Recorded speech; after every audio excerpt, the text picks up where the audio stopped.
బాసిల్లెను సిలువలో పాపక్షమా యేసు ప్రభో నీ దివ్య క్షమా బాసిల్లెను సిలువలో పాపక్షమా యేసు ప్రభో నీ దివ్య క్షమా బాసిల్లెను సిలువలో పాపక్షమా కలువరిలో పాపము పొంచి సిలువకు నిన్ను యావతి చేసి కలువరిలో పాపము పొంచి సిలువకు నిన్ను యావతి చేసి కలుషహరా కరుణించితివి కలుషహరా కరుణించితివి బాసిల్లెను సిలువలో పాపక్షమా యేసు ప్రభో నీ దివ్య క్షమా బాసిల్లెను సిలువలో పాపక్షమా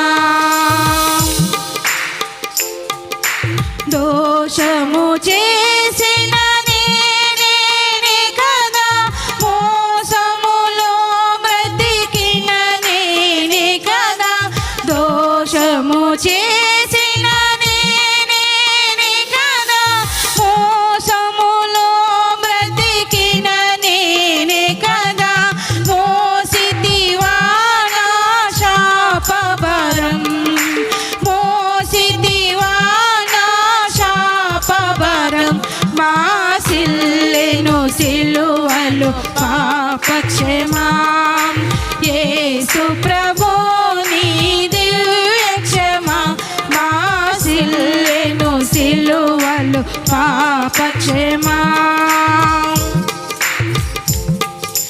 పాపము చేసి గణించితి మరణం శాపమేగానే నాజించినది పాపము చేసి గణించితి మరణం శాపమేగానే నాజించినది కాపరివై నన్ను బ్రోచితివి కాపరివై నన్ను బ్రోచితివి బాసిల్లెను సిలువలో పాపక్షమా యేసు ప్రభో నీ దివ్య క్షమా బాసిల్లెను సిలువలో పాపక్షమా ఇందులకు నాపై ప్రేమ అంత దయా స్వామి నామదికి ఇందులకు నాపై ప్రేమ అంత దయా స్వామి నామదికి అందులకే భయముందితి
మన జీవితాల్లో గమనించండి, మనకు ప్రమాణంగా పరిశుద్ధ బైబిల్ ఉంది అని చెప్పినప్పుడు ఈ ప్రమాణము దేవుని మాట.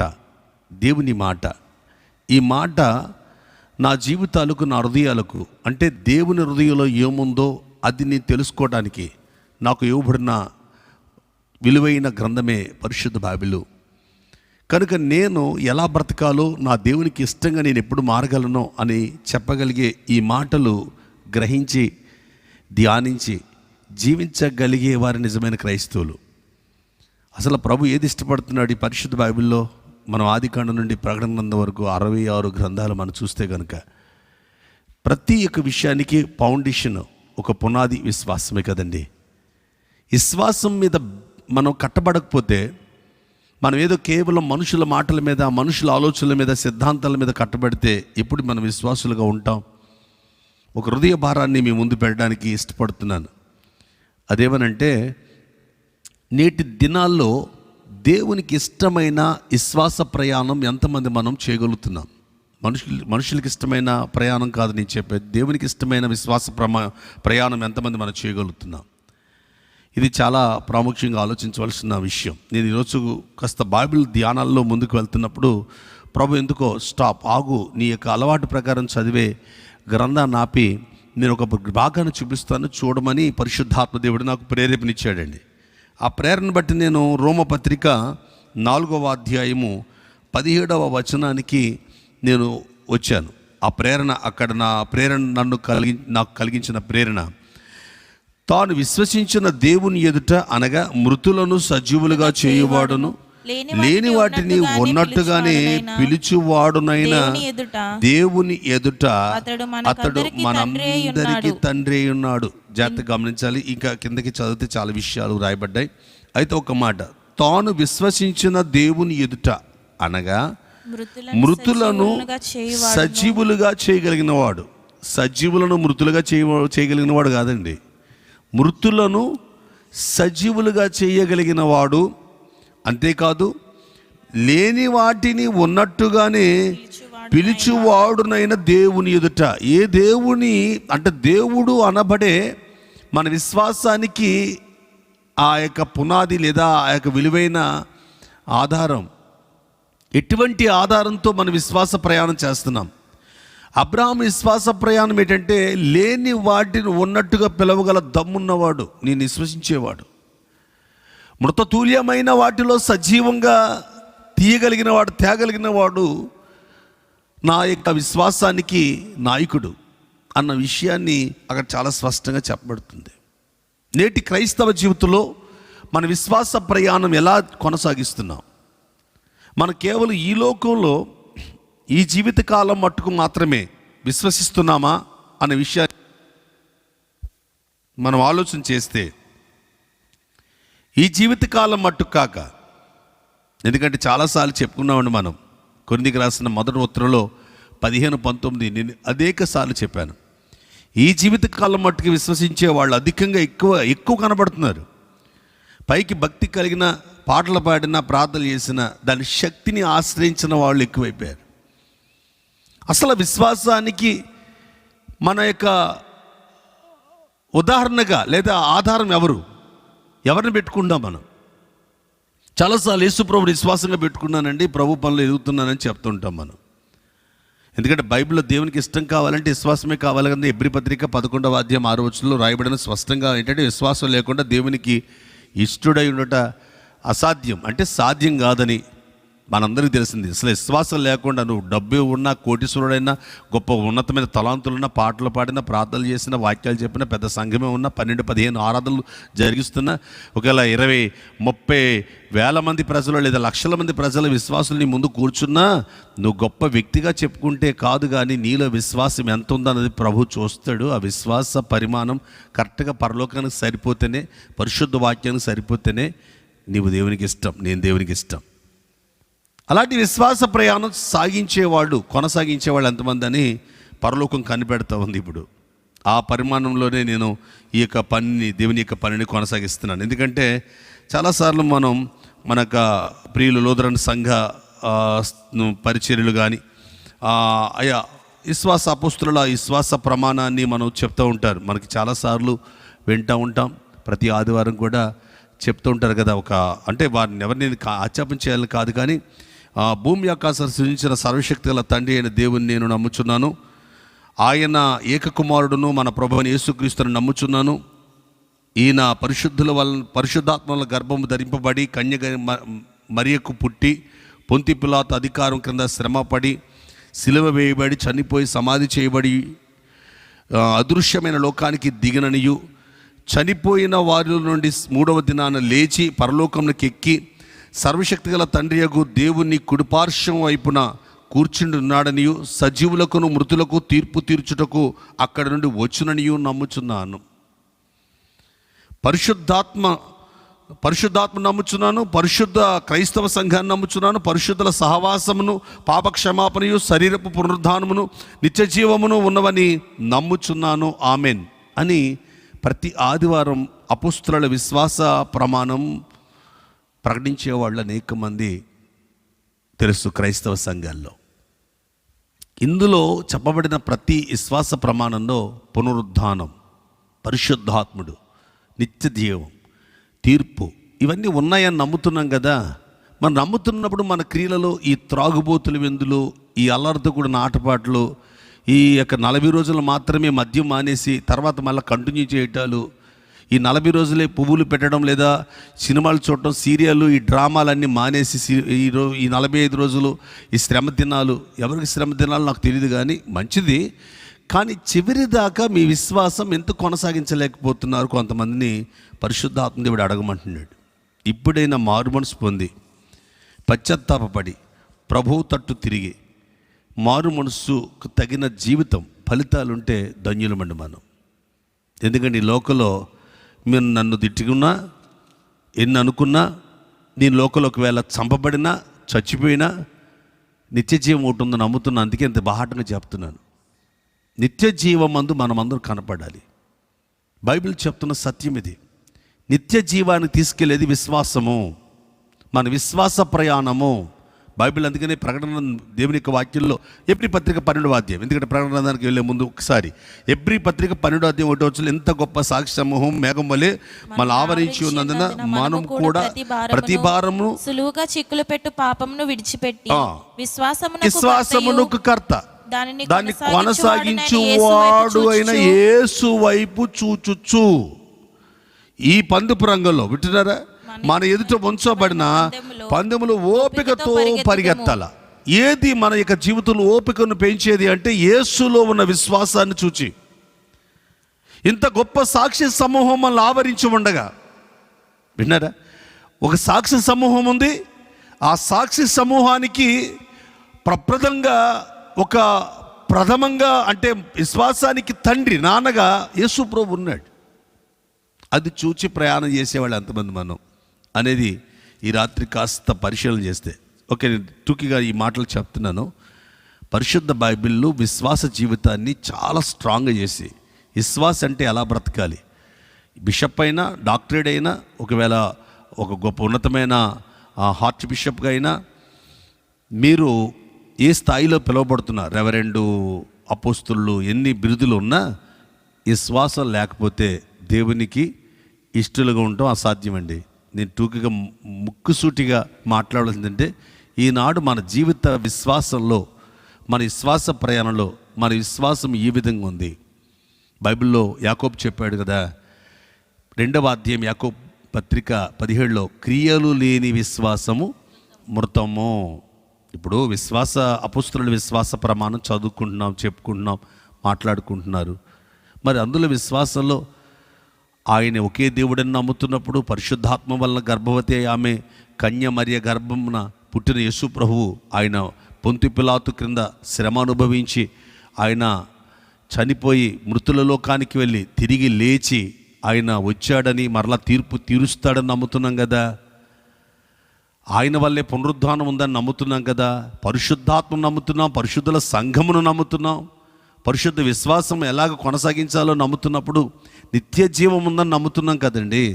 నమ్ముతున్నప్పుడు మన క్రియల్లో అట్టి విశ్వాసం పలుకుల వరకే పరిమితమా, పాటల వరకే పరిమితమా, వాక్యం బైబిల్ వరకే పరిమితమా?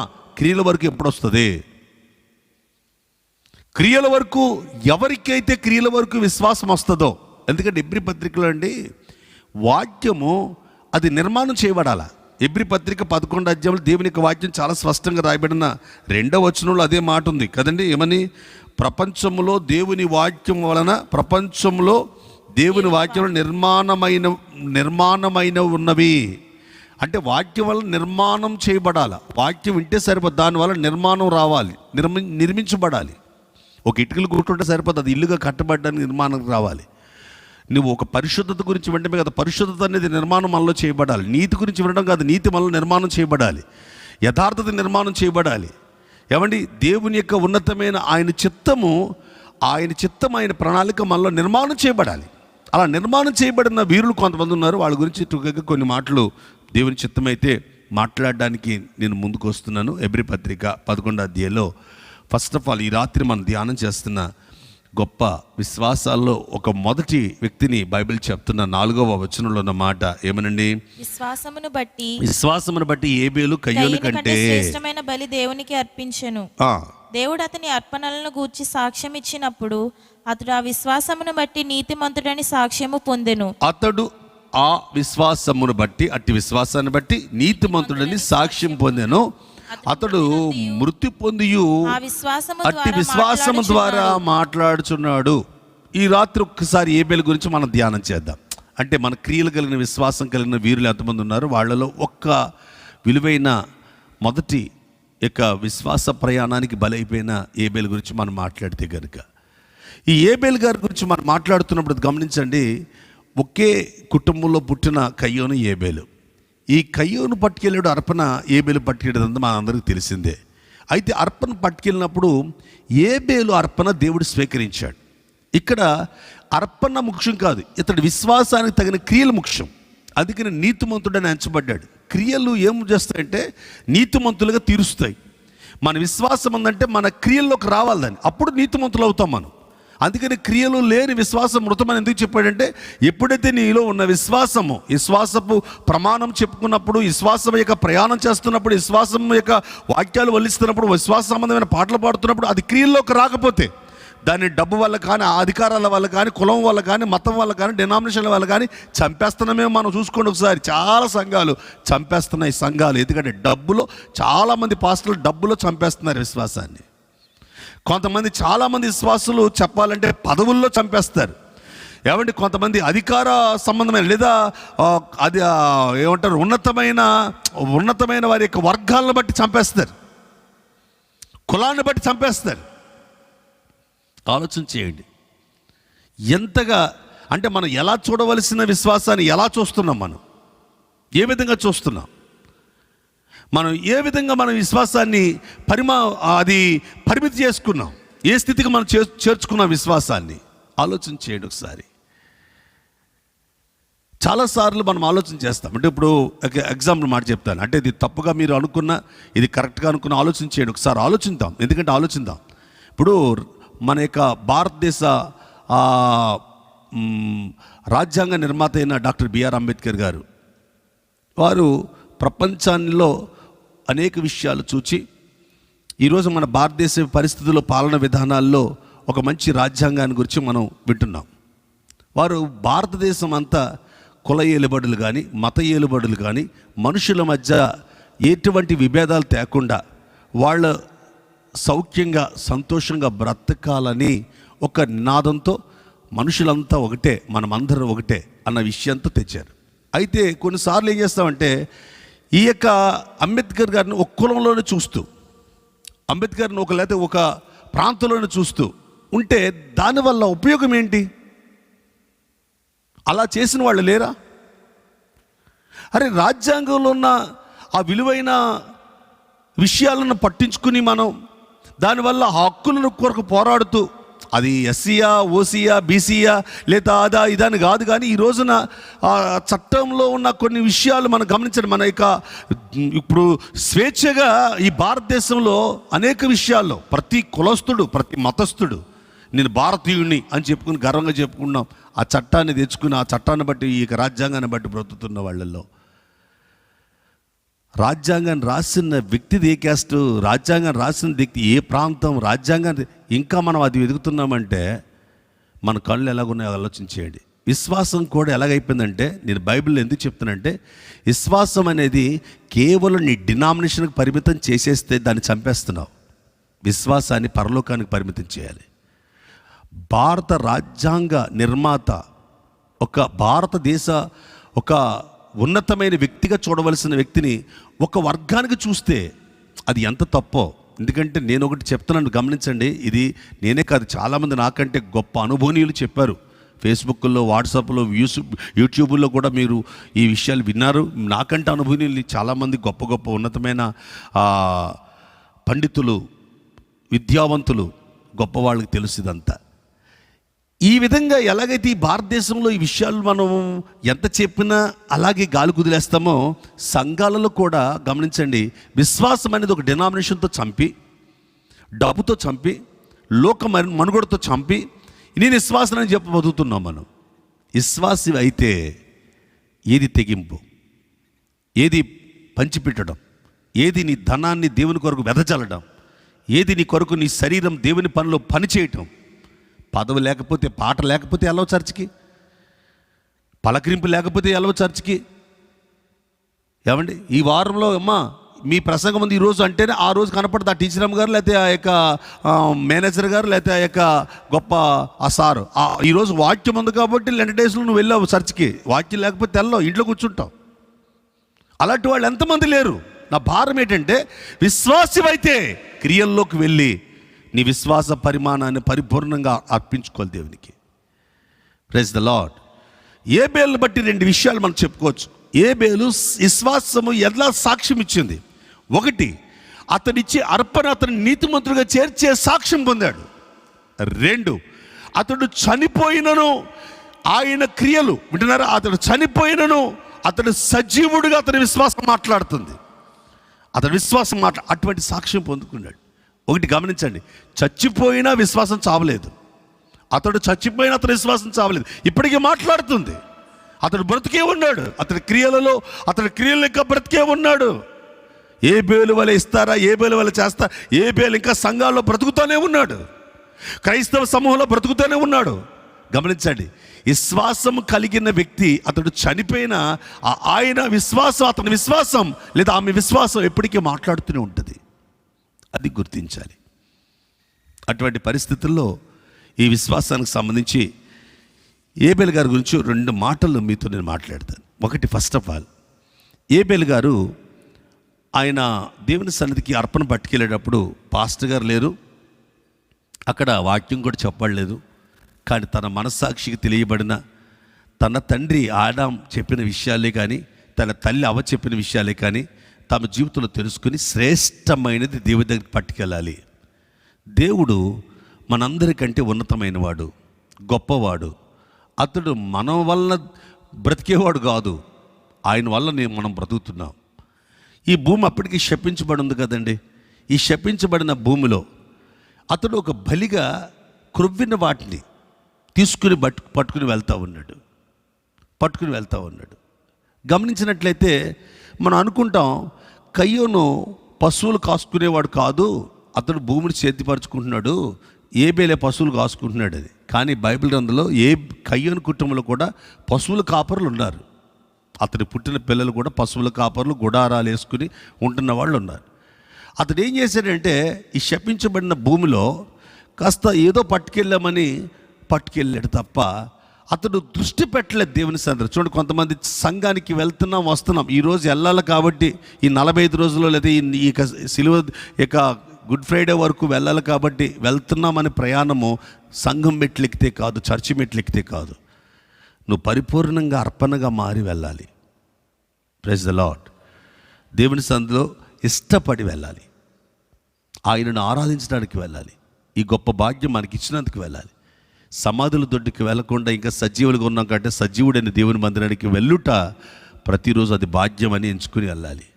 ఈ 45 రోజులనే కాదు, జీవితకాలము. అపొస్తలుల పునాదులు ఏంటంటే, ఇంటింటనో మానక దేవాలయంలో ప్రతి దినము కూడుకుని ఉండిరి. ఏకీవిస్తున్నారు. ప్రతిరోజు లైవ్ కార్యక్రమం ఇస్తున్నాం, ఎక్కడిచ్చినా ఎక్కడైనా మీటింగుల్లో ఇచ్చినా. ఎందుకు ఇస్తున్నామంటే మా విశ్వాస క్రియల్లోకి రావాలి కదండి. ఇప్పుడు మా ధనం దేవుని పనికి వరకు వెదజల్లబడాలి కదండి. ఎందుకు ఫోన్పే లేదు? విశ్వాసం క్రియల్లోకి రావాలి కదా, అందుకే ఫోన్పే లేదు ఇక్కడండి. క్రియల్లోకి రావాలండి. విశ్వాసం క్రియల్లోకి రాకుండా ఒక డబ్బు దగ్గర ఆగిపోయో, ఓ పదవి దగ్గర ఆగిపోయో, ఓ పలుకుబడి దగ్గర ఆగిపోయో, ఏదో ఒక సిద్ధాంతం దగ్గర ఆగిపోయో, మేము శనివారమే ఆరాధిస్తాం, మేము ఆదివారం ఆరాధించాం, అక్కడ ఆగిపోయో, మేము ఆదివారమే ఆరాధిస్తాం, ఇంకో మిగతా రోజులు వెళ్ళాం చర్చికి అని ఆగిపోతే ఎలాగా? ప్రతిరోజు ఈ లెంట్ డేస్లో మాత్రమే వెళ్తాం, ప్రతిరోజు మందిరానికి తప్పక మేము ఇంటింట కూటాలు పెడతాం, తర్వాత మళ్ళీ మామూలేనా? అదే భక్తి జీవితం. ఈ 40 రోజులే మేము త్రాగుడు మానేస్తాయి. ఈ 45 రోజులే ఇక శిలువ ధ్యానాల్లో ఇప్పుడు మాకు వచ్చిన ఈ తారీఖు మొదలుకొని, బస్సుధారం మొదలుకొని, ఏమండి గుడ్ ఫ్రైడే వరకు మా యొక్క జీవితంలో కంట్రోల్ అయిపోతాం దేవునికి, ఆ వాక్యానికి. తర్వాత మళ్ళీ యానం వెళ్ళిపోతాం. ఇక్కడ దగ్గర వ్యానం కదా, ఎక్కడికి వెళ్ళిపోతాం మరలా. ఏమి అసలు విశ్వాస క్రియలు చూడండి. ఇక్కడ ఏబేలు తన క్రియలు తన నీతిమంతుడిగా చేర్చాయి. తన క్రియలు తన నీతిమంతుడు. మనం ఈరోజు మన చర్చికి వెళ్తున్న, పరిచర్య చేస్తున్న, బైబిల్ పట్టుకున్న విశ్వాసం అంటే అది క్రియలోకి రావాలి. వాక్యం మనలో నిర్మించబడడమే విశ్వాసం పునాది. విశ్వాసం ఒక పరిపూర్ణమైంది అంటే అది వాక్యం మనలోకి నిర్మించబడాలి, నిర్మాణానికి రావాలి. అది నిర్మాణానికి వచ్చినప్పుడే అట్టి విశ్వాసానికి వాల్యూ ఉంటుందండి. అది నిజమైన విశ్వాసానికి పరిమాణం అనే విషయం చెప్పగలరు. ఇందులో ఒకటి ఫస్ట్ ఆఫ్ ఆల్ గమనించండి. కయ్యోను ఏబేలు ఇద్దరు మందిరానికి వెళ్ళినప్పుడు కయ్యోను కంటే శ్రేష్టమైనది. వింటున్నారా? కయ్యోను కంటే శ్రేష్టమైనది. ఈరోజు మనమే ఎవరెవరో చేస్తున్నారు కదా, వారందరికంటే శ్రేష్టంగా దేవుని పనికి మనం రావాలి. దేవుడు ఆశించే ఒక శ్రేష్టమైన కార్యం ఏంటో చూడాలి. అట్టి శ్రేష్టమైన క్రియలు మనం చేయాలి.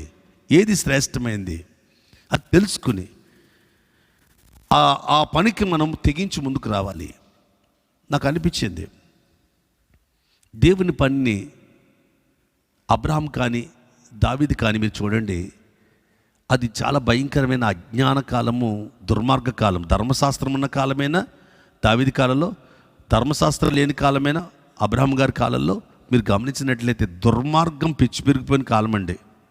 అంత దుర్మార్గమే, నీతి న్యాయం ఎక్కడ కనపట్లేదు. అటువంటి టైంలో నీతిని న్యాయాన్ని బ్రతికించిన మహావీరులండి అబ్రహాం విశ్వాసం కానీ దావీదు విశ్వాసం కానీ. అందరిలాగా కొట్టుకుపోతాను, అందరిలాగా వెళ్ళిపోతాను, ఆడెవడో చేస్తాడు, ఇదేం చేస్తాడు కదా. శ్రేష్టమైనది ఏంటి అని దేవుని దగ్గర పర్సనల్గా వాళ్ళు కౌన్సిలింగ్ చేసుకుని, మనమే దేవునితో ఏమండి పర్సనల్గా దేవునితో మాట్లాడి తెలుసుకుని, దేవుని యొక్క వాక్యంతో మనం మాట్లాడి, ఆ వాక్యం మనం గ్రహించి అది క్రియలోకి తెచ్చుకుని.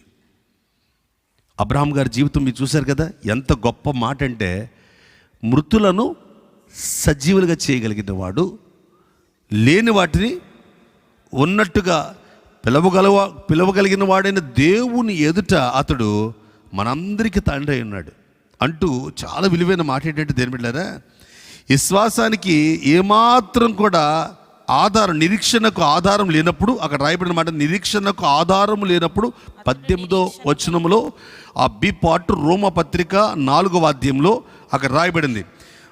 విశ్వాసానికి ఏమాత్రం కూడా నిరీక్షణకు ఆధారం లేనప్పుడు అతడు నిరీక్షణ కలిగి నమ్మెను. మనకి కొన్నిసార్లు శ్రేష్టమైన దేవుని పని చేసేటప్పుడు కొన్ని ఆధారాలు, ఆచుకులు కనపడవు ఈ భూమి మీద. కానీ పరిశుద్ధ బైబిల్లో చెప్పబడిన మాటను పరిపూర్ణంగా నమ్మి ముందుకు వెళ్ళే విశ్వాస కుటుంబాలు కావాలి. తనకున్నదంతా విధవరాలు ఇచ్చేసింది అని చెప్పుకోవటం వరకు మాత్రం చాలా గొప్పగా ఉంటుంది. కానీ మనకున్నది దేవుని కొరకు ఖర్చు పెట్టడానికి వచ్చినప్పుడు మాత్రం పాట వరకే మాత్రం పరిమితం. అది జీవితంలోకి వచ్చేసరికి ఎంత తక్కువ దేవునికి ఇస్తే అంత త్వరగా వెళ్ళిపోవచ్చు ఇంటికి అన్నట్టుగా. కానుక సంచి కానీ కానుక పెట్టి కనబడితే కనుక తడుముకుని అందులో చిన్న కాగితం లేదా చిన్న మనకు 2000 కాగితం వచ్చిందంటే అడ్డొచ్చేస్తుంది, 500 రూపాయల కాగితం అడ్డొచ్చేస్తుంది, 200 రూపాయల కాగితం అడ్డొచ్చేస్తుంది. దాన్ని పక్కనకి పెట్టేసి 100 రూపాయల కాగితం పక్కకి పెట్టేసి 50 రూపాయల కాగితం కూడా పక్కకి పెట్టేసి 20 రూపాయల కాగితం 10 రూపాయల కాగితం ఇంకా సూపర్. ఎంత తక్కువ చిల్లర జేబులు ఉంటే ఆఖరికి చర్చికి వెళ్తున్నప్పుడు చిల్లర మార్చుకుని వెళ్ళే చిల్లర మనుషులు కూడా ఉన్నారు. నీ విశ్వాసం ఎంత శ్రేష్టమైన అర్పణ ఇచ్చేస్తుందయ్యా. నేను చర్చికి వెళ్తున్నాను అని మధ్యదారిలో ఏదో ఒకటి కొనుక్కుని 500 కాగితం పగలగొడితేనే కానీ, అందుకంటే 500 కాగితం వేసేస్తే ఎలాగా ఇప్పుడు చర్చిలో. అదే కానీ సడన్గా ఎవడో బైక్ కూడా వచ్చి గుద్దేశాడు, సడన్గా అక్కడ తీసుకెళ్ళి హాస్పిటల్ పెట్టినప్పుడు ఇప్పటికిప్పుడు ఈ టెస్టులన్నింటికి 5,000 అవుతుందంటే ఎక్కడో చోట అప్పు చేసినా సరే ఖర్చు పెడతావు. కానీ దేవుని దగ్గర సన్నిధికి వెళ్తే మాత్రం చిల్లర మార్చుకెళ్తావు. ఏది నీ క్రియలు? ఏబేలుని చూడండి, శ్రేష్టమైన అర్పణ అదే నీతిమంతుడిగా చేసింది. బైబిల్లో కొన్ని విషయాలు మీకు చెప్పాలని కోరుతున్నాను. అదేంటంటే పరిశుద్ధ బైబిల్ యేసు ప్రభువే సాక్ష్యం ఇచ్చిన మాట. మత్తయి సువార్త 23 దేవుని యొక్క వాక్యం 35 వచనంలో రాయబడిన మాట, నీతిమంతుడని ఏబేలు రక్తం మొదలుకుని అన్నాడు. ఏమనట? నీతిమంతుడైన ఎవరు చెప్పారు సాక్ష్యం? ఇది యేసయ్య చెప్పాడు. ఎందుకు నీతిమంతుడయ్యాడు ఏబేలు? అప్పటికి నీతిమంతుడు లేడు, ఒక్కడు లేడు. అందరూ పాపం చేసి దేవుడు అనుగ్రహించి మహిమను పొందలేకపోతున్నాం. నీతిమంతుడు ఎక్కడ? నీతిమంతుడు ఉంటే ఏడి అని ప్రజలు మాట్లాడుకుంటున్న పరిస్థితులు కూడా ఉంటాయి కదా. అటువంటి అజ్ఞాన కాలంలో నీతి అనేది ఎలా వచ్చింది ఈ ఏబేలుకి? అప్పటికే వాళ్ళ తల్లిదండ్రులు నీతిమాలలో గెట్టబడ్డారు కదా. ఆడామావలు నీతి తప్పారు, వీళ్ళు ఏదో తోటలో ఉండడానికి వీల్లేదని ఆదామవ్వలు గెంటి వేయబడ్డారు కదా. ఏమండి, గెంటి వేయబడిన వీళ్ళలో ఒకటి నీతిమంతుడుగా మరలా గెంటి వేయబడిన ఆ యొక్క కుటుంబంలోంచి ఒక ఏబేలు నీతిమంతుడిని ఎలా పరలోక సాక్ష్యం ఇవ్వగలదు? అరే, అనీతిమంతుడు, దుర్మార్గుడు, మాట తప్పినవాడు, దేవుని మాటను మీరిన ఆడామవ్వలకు పుట్టిన మీరు అని కుట్టేలుగా. కానీ అర్పణ దగ్గరికి వచ్చేటప్పటికి, క్రియల్లోకి విశ్వాసం వచ్చేటప్పటికి వాళ్ళ తల్లిదండ్రులు ఆజ్ఞ మీరి నీతి తప్పి ఉండొచ్చేమో, కానీ ఏబేలు తన అర్పణ ద్వారా తన పాడైపోయిన కుటుంబంలోంచి నీతిమంతుడిగా మరలా మొలిచాడు. ఇంకొక సంగతి చెప్తాను వినండి. అతడు నీతిమంతుడే మొలనే కాదండి. పరిశుద్ధ బైబిల్లో మన యొక్క ఈ మత్తయి సువార్తలో చెప్పిన మాటను బట్టి మనం ఆదికాండంలో దేవుని యొక్క వాక్యం 4వ అధ్యాయంలో వ్రాయబడిన మాట ఏంటంటే, అక్కడ ఏబేలుకు 25వ వచనంలో కయ్యూను చంపిన ఏబేలుకు ప్రతిగా దేవుడు నాకు ఒక సంతానం. ఏబేలుకు బ్రతిక అంటే మరలా నీతిమంతుడికి బ్రతిగా మరొక నీతిమంతుడిగా ఏబేలు కావాలి. ఏబేలుకు బ్రతిగా ఈ యొక్క షేతు కావాలి. ఆలోచన చేయండి. ఒక్క విశ్వాసం చచ్చిపోతే కాదు, ఇంకో విశ్వాసం మరలా అందులో పుట్టుకొచ్చింది. ఏబేలుకు బ్రతిగా ఒక షేతు. ఒక విశ్వాసం నువ్వు కరెక్ట్గా బ్రతికితే నీ తర్వాత ఇంకొక విశ్వాసం బ్రతకడానికి ఆస్కారం ఉంది. అంత విలువైంది విశ్వాసం. ఇంకొక సంగతి చెప్తాను దేని బిడ్డారు, ఇక్కడ రాయబడిన అంటే చాలా అమూల్యమైన విషయం ఇది. పరిశుద్ధ బైబిల్లో ఎక్కడెక్కడ సాక్ష్యం పొందబడింది. ఏబేలు అర్పణ ఒకటి, అతడు చనిపోయినా కానీ, వింటున్నారా, అతడు చనిపోయినా కానీ ఇప్పుడు అతను తరువాత అతనికి బదులుగా ఒక వ్యక్తి పుట్టాడే షేతు. ఆ షేతులో కూడా ఏబేలును చూడగలిగే పరిస్థితులు కనపడుతున్నాయి. నీ తర్వాత సమాజంలో నీ తర్వాత విశ్వాసపు ఛాయలు చూపించగలిగే శక్తి నీ విశ్వాసమే కనుపరచగలదు. అందుకని విశ్వాసం బ్రతికితే తరువాత తరాన్ని కూడా విశ్వాసం బ్రతికించగలదు. అందుకని విశ్వాసాన్ని బ్రతికించడానికే నీ శరీరాన్ని అర్పణగా మార్చుకోగలిగితే తరువాత సమాజం విశ్వాసంలో బ్రతకడానికి అవకాశాలు ఉన్నాయి. అందుకని విశ్వాసం చాలా ప్రాముఖ్యం. ఈ 2021లో జరుగుతున్న ప్రతి పరిచర్య, నియమిక కూటాలే కానీ ఏది నేను తప్పుపట్టడం మాట్లాడడానికి ఇష్టపడలేదు, కానీ మన విశ్వాస పరిమాణాన్ని, మన విశ్వాస యొక్క ఆలోచన విధానాన్ని ఇతరులకు ఆధారంగా, అంటే విశ్వాసాలు ఎలా నడవాలి అనే ఆచూకులు చూపించడానికైనా మన శరీరాన్ని దేవునికి అర్పణగా మార్చుకోవాలి. అది దేవుని బిడ్డది గుర్తించాలి. హెబ్రీ పత్రికలో 12వ అధ్యాయంలో చెప్పబడిన మాట కూడా మనం ఒకసారి జ్ఞాపం చేసుకుంటే, అయ్యా ఏబేలు యేసు ప్రభుతో సమానంగా మాట్లాడుతున్న ఈ పౌలు గారు ఏమని మాట్లాడుతున్నారంటే, ఆ యొక్క అధ్యాయంలో మాట్లాడినప్పుడు హెబ్రీ పత్రిక దేవుని యొక్క వాక్యం 12వ అధ్యాయంలో మనం గమనించినట్లయితే 24వ వచనంలో, క్రొత్త నిబంధనకు మధ్యవర్తి అయిన యేసుక్రీస్తు యొద్దకు ఏబేలు కంటే మరి శ్రేష్టంగా పలుకు ప్రోక్షణ రక్తమునకు మీరు వచ్చి ఉన్నారు. జాగ్రత్తగా గమనించినట్లయితే ఇక్కడ చాలా ప్రాముఖ్యమైన ఒక మాట మీ ముందుకు తీసుకొస్తున్నాను. అదేంటంటే ఏబేలుకు ఒక నీతి అనే విషయాన్ని మనం విన్నా, ఏబేలు కంటే మరి శ్రేష్టమైన పలుకు ప్రోక్షణ రక్తం క్రిందకు మనం వస్తున్నాం అనే మాట మనం ఇక్కడ వింటున్నామండి. ఇందులో ఒక ప్రాముఖ్యత ఏంటంటే, ఏబేలు రక్తం అర్పణ కొరకు అర్పించబడింది, అర్పణ ఇచ్చినందుకు అర్పించబడింది. కానీ యేసయ్య రక్తం అర్పణగా మార్చబడింది. అర్పణ కొరకు మార్చబడిన రక్తము క్షమించింది, అర్పణ కొరకు అర్పించబడిన రక్తము శిక్షించమని కోరింది, అలా పలికింది. అందుకంటే ఆదికాండం 4వ అధ్యాయంలో 10వ వచనంలో అర్పణ కొరకు అర్పించబడిన రక్తం ఏబేలు రక్తం, దేవుని కొరకు హతసాక్షిగా మార్చబడి. ఇప్పుడు మనం ప్రకటన గ్రంథానికి వస్తే ఆయన ఒక్కడేనా అలా మాట్లాడతాడంటే, ఆయన ఒక్కడే మాట్లాడటం కాదు, హతసాక్షులు ఎవరైనా అదే మాట్లాడతారు. యేసు ఒక్కడే క్షమించే రక్తం కలిగిన వాడిగా, ఆయన రక్తం అతి శ్రేష్టమైన రక్తంగా మన పరిశుద్ధ బైబిల్ దేవుని యొక్క వాక్యం చాలా స్పష్టంగా చూడొచ్చండి. ఎందుకంటే మనకి దానియేలు గ్రంథంలో 12వ అధ్యాయంలో దానియేలు గారికి దేవుడు అనేక అంత్యకాలంలో జరిగే విషయాలు బయలుపరుస్తాడు. గాబ్రియేలు గారి ద్వారా బయలుపరచబడిన తెలియబడిన విషయాలే కానీ, మికాయేలు అనే దేవదూత ద్వారా బయలుపరిచిన విషయాలే కానీ, ఇవన్నీ బోధించబడిన ఈ యొక్క దానియేలు గారు ఆ గ్రంథం అంతా ముద్రించి మరుగు చేస్తాడు. ఇప్పుడు ప్రకటన గ్రంథం 5వ అధ్యాయానికి వచ్చినప్పుడు ఈ యొక్క యోహాను గారు, పద్మస్ దీవిలో ఉన్న యేసు ప్రభు శిష్యులు అపోస్తులైన యోహాను గారు ఈ యొక్క గ్రంథాన్ని, ముద్ర వేయబడిన గ్రంథాన్ని చూస్తాడు. ఈ గ్రంథాన్ని విప్పుటకు పరలోకం మంది కానీ, భూమి మీద కానీ, పాతాల్లో భూమి క్రింద కానీ ఎవడు కనపడలేదు, యోగ్యుడు ఎవడు బలవంతుడు కనపడలేదు. అయ్యో అని ఏడుస్తూ ఉంటాడు. అప్పుడు ఏడవద్దు, కంగారు పడకు, ఈ గ్రంథము నిప్పుటకు ఒక శక్తి కలిగిన వ్యక్తి ఒక ఆయన ఉన్నాడు. ఆయన పాపక్షమాపణ ఇవ్వగలిగిన వ్యక్తి. విన్నారా?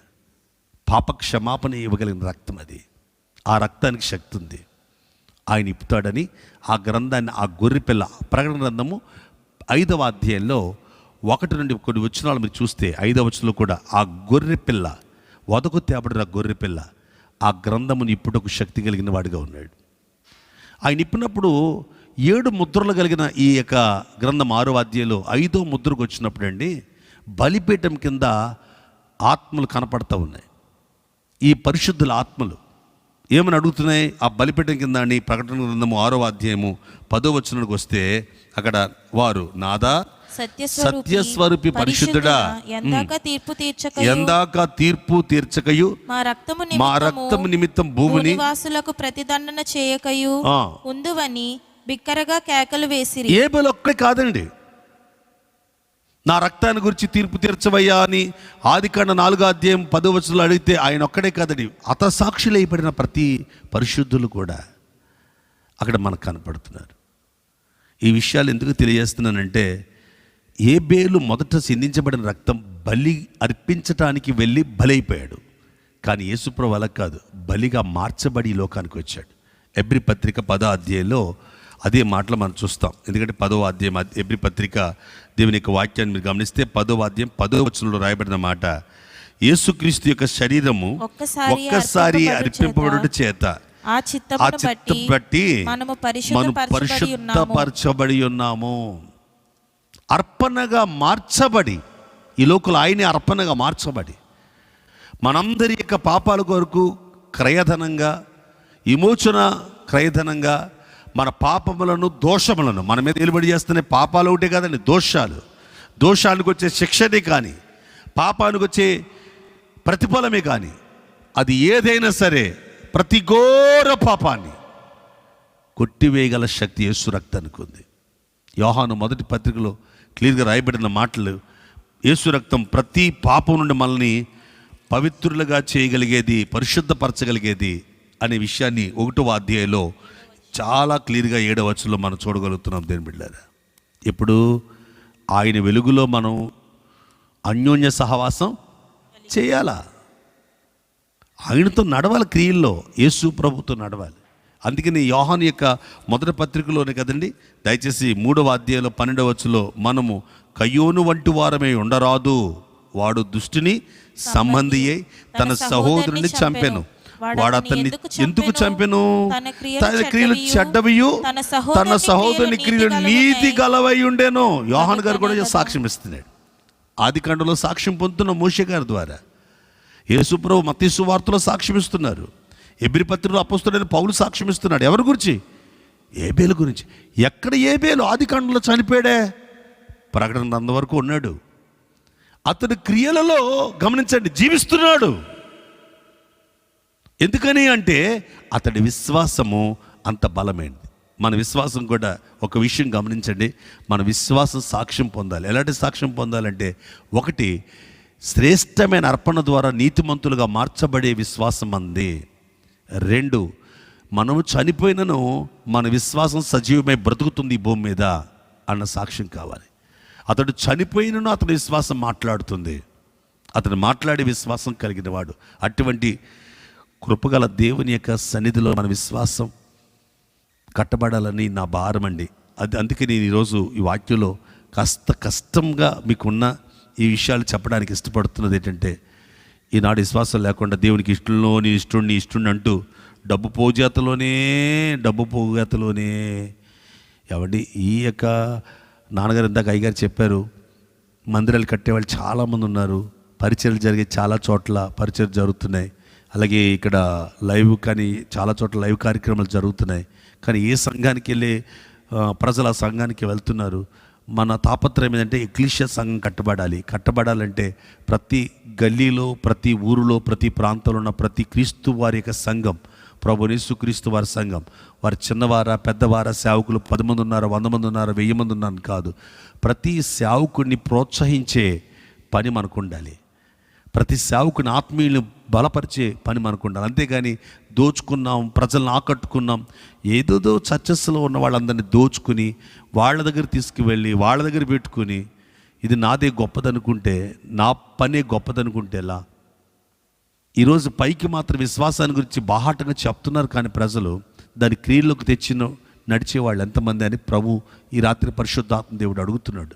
నా హృదయాన్ని అడుగుతున్నాడు, అది మిమ్మల్ని అడుగుతున్నాడు. దయచేసి మరొకసారి ఆలోచన చేయండి. క్రియల్లోకి రావాలి. డబ్బు ఏలుబడి చేస్తుందా మన విశ్వాసాన్ని? నో. అధికారం ఏలుబడి చేస్తుందా? నో.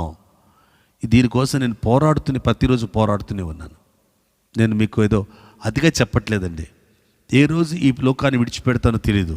ఎంతకాలం ఈ భూమి మీద ఉన్నా నా విశ్వాసము మాట్లాడాలి, నా విశ్వాసం సజీవంగా బ్రతకాలి, నా విశ్వాసపు క్రియలు నా సంఘంతోనే కాదు సమాజంతో మాట్లాడాలి.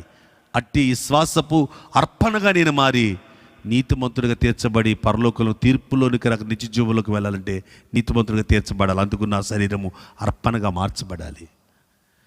అట్టి విశ్వాసపు నడకలు ఎంతమంది నడవగలుగుతారు, ఎంతమంది జీవించగలుగుతారు? వర్ధన్యులు. ఈ రాత్రి ప్రభు చెప్పమన్నారు, చాలామందిని డబ్బుని, కులం, లోక మర్యాదలు, లోక సాంప్రదాయాలు, ఈ లోక మనుగడ విశ్వాసాన్ని బ్రేక్లేస్తున్నాయి. మనం కట్లు పెట్టుకుని అదే విశ్వాసం అనుకోవడం చాలా తప్పు. ఎందుకంటే ముందుగా నేను చెప్పాను, అపోస్తలుల విశ్వాస ప్రమాణం ముందుగా మనం తెలుసుకున్నాం. ఏమండి, ఆయన పరిశుద్ధ దేవుడని నమ్ముతున్నాం కదా, ఆయన అద్వితీయ దేవుడని నమ్ముతున్నాం కదా, ఆయన ఈ లోకంలోనికి పరిశుద్ధాత్మ వలన మాత్రమే కన్యక మరియ గర్భం ధరించి పొంతు పిలాతు క్రింద ఆ అధికారం క్రింద శ్రమ అనుభవించి ఆయన మరణించి పాతాళానికి వెళ్ళి తిరిగి లేచి ఆయన సజీవుడై పునరుద్ధానుడై తిరిగి వచ్చాడని, ఏమండి, ఆయన తీర్పునివ్వడానికి, ఆయన తీర్పునిచ్చేవాడని, ఆయన పరిశుద్ధ సంఘాన్ని నమ్ముతున్నాను, పరిశుద్ధాత్మను నమ్ముతున్నాను అని చెప్పుకుంటున్నాం కదా మనం. అయితే నమ్మితే నిత్య జీవాన్ని నమ్మి ప్రయాణం చేసే విశ్వాసులు ఎంతమంది ఈ ప్రపంచంలో, వారిని ప్రభు చూస్తున్నాడు. నేను విశ్వాస ప్రమాణం నోట్లో వల్లించానని క్రైస్తవులు చాలామంది ఉన్నారు. ఆ కొన్నిసార్లు ఆ నోరు భయంకరమైన అసభ్యకరమైన భాషతో, అసభ్యకరమైన పదజాలంతో, దుర్భాషలతో, ఏమంటే మత్తు పానీయాలతో, ఖైనీలతో, రకరకాల కిల్లీలు, రకరకాల భయంకరమైన ఆహారంతో ఆ నోరు నింపబడి, ఏమండి కొంతమంది స్త్రీలైతే ఏం మాట్లాడుతున్నారో అయిన ఉండదు. కానీ విశ్వాస ప్రమాణ ఆదివారం వెళ్ళి ఆరాధనలో మాత్రం చెప్తారే. అపోస్తలుల విశ్వాస ప్రమాణం అంటే పేపర్ మీద నోట్లో వల్లించడానికి చాలా చమత్కారంగా. నేను పెళ్ళికి వెళ్ళానండి, ఆ పెళ్ళిలో విశ్వాస ప్రమాణం చెప్పారు, నేను చాలా ఆనందించాను. చాలా సంతోషించారు. కానీ ఆ వ్యక్తి విశ్వాస ప్రమాణం చెప్పిన వ్యక్తి నోట్లోంచి ఒక్కసారిగా గుప్పున ఒక వాసన, ఆ వాసన చూసి చాలా బాధ కలిగింది. ఆయనకి భోజనానికి వెళ్ళే ముందు చొక్కేస్తేనే కానీ ఆ మొక్కకి ఇది పడాలట. మరలా సంఘ పరిచర్యలో మాత్రం చాలా చక్కగా చెప్తున్నాడు ఆయన. చాలా బాధ కలిగింది ఏంటంటే, ఒక క్రైస్తవ విశ్వాస ప్రమాణం చెప్పి అపోస్తుల విశ్వాస ప్రమాణాన్ని చెప్పిన ఈ యొక్క బిడ్డ ఏంటి ఈ ప్రవర్తన, ఎలా మార్పు వస్తుంది, ఏ విధమైన పరివర్తన వస్తుంది సంఘాలలో? ఇలాంటి తోడేళ్ల స్వభావాలు మారాలి. ఈ హృదయ వేదన అదే. మనందరికీ తండ్రి అబ్రహాం అని చెప్పుకోవడం కాదండి, ఆయనకున్న విశ్వాసం మనలో బ్రతికితే అప్పుడు విశ్వాసులకు తండ్రిగా ఆయన మనకున్నాడు. ఆయన లక్షణాలు మనకున్నాయంటే ఎలాంటి లక్షణం ఉంది? లేని వాటిని ఉన్నట్టుగా పిలవగలిగిన వాడు, మృతులను సజీవులుగా చేయగలిగిన వాడు, నేను నమ్మినవాడు నా దేవుడు అని విశ్వాస ప్రయాణం చేస్తున్నాడు. 17వ వచనంలో, రోమపత్రిక 4లో అబ్రహాముకు అటువంటి విశ్వాసం, అటువంటి తండ్రి మనకి విశ్వాసులకు తండ్రి అని చెప్పబడితే మరి అటువంటి ప్రయాణం ఏది మనకి? నిరీక్షణకు ఆధారం లేనప్పుడే నిరీక్షణ కలిగి అతడు నమ్మెను. తన విశ్వాసానికి బలము లేదు. శారా గర్భసంచి ఉడికిపోయింది, ఒడిలిపోయింది. నమ్మాడు. మాట ఇచ్చినవాడు నమ్మదగినవాడు. నేను అనేది, నీ వెళ్ళే చర్చెస్లో డయాసులనో, గ్లాసులనో, రొట్టె ముక్కనో, కర్చీపులనో, నూనెనో, గడ్డినో, మట్టినో నమ్ముకుని వెళ్తే నువ్వు విశ్వాసు కాదు. వాక్యాన్ని నమ్మాలా, ప్రభు మాట నమ్మాలా, ఆయన మాట మీద నువ్వు కట్టబడాలా, నిర్మించబడాలా. ఏం జరుగుతుంది? విశ్వాసం మీద కట్టబడిన తర్వాత చూడు ఏం జరుగుతుందో. ఆయన నిన్ను ఎలా కడతాడు. ఈ రాత్రినే ప్రారంభించి విశ్వాస ప్రయాణం. ఇప్పటిదాకా మనుషులు నమ్ముకుని, పాస్టర్ని నమ్ముకుని, ఆ పాస్టర్ గారి వెనకాల తిరిగి, ఓకే నమ్మొద్దునట్లా, నమ్మాలి, పరిశుద్ధ సంఘాన్ని నమ్మాలి, పరిశుద్ధులను నమ్మాలి, నేను నమ్మొద్దంట్లా. అయితే వాక్యంలో ఉన్న దాని మీద కట్టబడితే విశ్వాసం నువ్వు. ఇదిగో దేవుని హృదయం, ఇది దేవుని మాట, ఇది ఈ మాట మీద నేను కట్టబడుతున్నాను. నా తల్లిదండ్రులు నాకు బోధించారు, అభిషక్తులు అనేక మంది బోధించారు. బోధించగా నా జీవితంలో రోజు రోజుకి మార్పు చేయబడుతూ ఈరోజు నా జీవితంలో నాకున్నది ఏదైనా ప్రభు పని కొరకు ఖర్చు అవ్వాలి. అదే తాపత్రయంతో ఖర్చు అవుతూ ప్రభు పని చేస్తూ ఈ జీవిత ప్రయాణంలో ఎన్నో నిందలు, శ్రమలు, శోధనలు, దేవునికి ఆయాస్కరమైన మనస్తత్వాలతో బ్రతుకుతున్న వాళ్ళు ఉన్నారా? ఆగండికి రావక్కర్లేదు చర్చికి మీరు అని చెప్తుంటే మాలోటోళ్ళు అందరినీ పోగొట్టుకుని ఏం కూడబెట్టుకుంటాడు, ఏం సంపాదించుకుంటాడు, ఎలా బతకాలో తెలియదు అని ఎన్నో మాటలన్నా నా విశ్వాసం నా ప్రభు మీద. నన్ను పిలిచినవాడు నమ్మదగినవాడు. నెల ఆదాయాలు వచ్చేసి, వారం కానుకలు వచ్చేసి, ఏది పడితే అది లోకంలో ఉన్నంత చెత్తంతా మూసేసి కులాల్లో మూసేసుకుంటూ చర్చిల్లోకి వచ్చేస్తున్న ఈ దౌర్భాగ్యం అంతా మనకు అక్కర్లేదండి. విశ్వాసం అందు కట్టబడే దేవుని బిడ్డలు ఇద్దరున్నా చాలు, మొక్కలున్నా చాలు. మరి ఎలా దేవుడు నమ్మదగిన వాడు. పోషణ కోసమైతే మందిరాలు కట్టకండి, సేవకు రాకండి, బతకడానికి సేవకు రాకండి. బ్రతికించిన దేవుని కొరకు రండి, విశ్వాసం మీద కట్టబడండి. నా కోరిక ఏంటంటే, ఏ బేలులాగా శ్రేష్టంగా నీ యొక్క ఆరాధన ఉండని, శ్రేష్టంగా నీ యొక్క శరీరం ఉండని, శ్రేష్టంగా నీ అర్పణ శరీరం, నీ కళ్ళు ఉండని, చెడు చూపులు మాని, చెడు మాటలు మాని, చెడు వినుకుడు మాని, చెడు ప్రవర్తన మాని, ధనాపేక్షను విధులే, అర్పణగా మారు, నీతిమంతులుగా చేర్చబడతావు. అది నా భారం. అటువంటి సేవకుడు కావాలి, అటువంటి విశ్వాసులు కావాలి. అలాంటి వాళ్ళు బ్రతికితేనండి వాళ్ళు ఈ లోకాన్ని విడిచిపెట్టిన తర్వాత వాళ్ళకు ప్రతిగా మరొకడు లెగుస్తాడు. తెలుసా మీకు?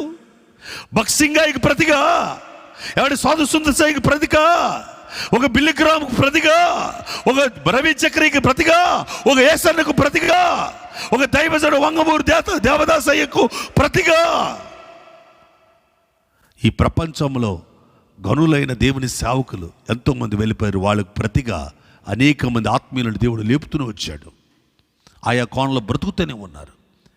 మన విశ్వాసం ఎప్పటికీ చచ్చిపోదండి, అది సజీవంగా ఉండేది. శరీరం అంటే చచ్చిపోతుందేమో కానీ మన విశ్వాసం చావదు. అందుకని విశ్వాసంలో బ్రతికే వ్యక్తి ఎప్పుడూ బ్రతికే ఉంటాడు ఈ భూమి మీద. అది ఏబేలు నేర్పించే పాఠం. అలాంటి జీవితం మనం జీవించాలి. అటువంటి ఆశీర్వాదకరమైన విశ్వాసాన్ని మనం మాదిరిగా పెట్టుకోవాలి.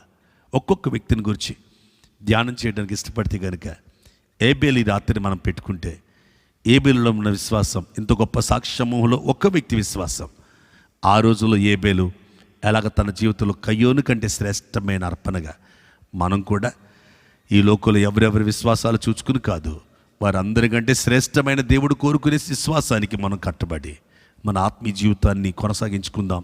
ప్రభువు కృప మీకు మీ కుటుంబాలకు దయచేయును గాక.